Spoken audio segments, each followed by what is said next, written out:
Paano mo maiiwasan ang influenza? Ang trangkaso ay mabilis na kumakalat, lalo na kung hindi tayo mag-iingat.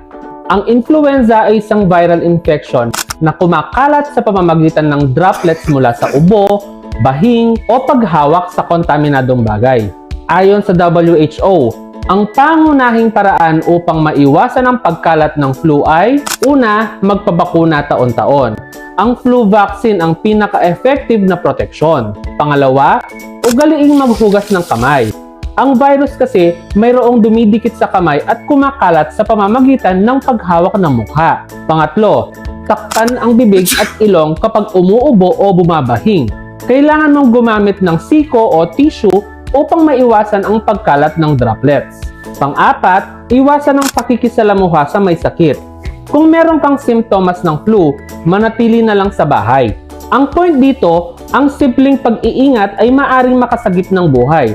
Huwag mong baliwalain ang influenza. Tandaan, prevention is better than cure. Huwag mong hayaang ang simple flu ay maging delikadong sakit.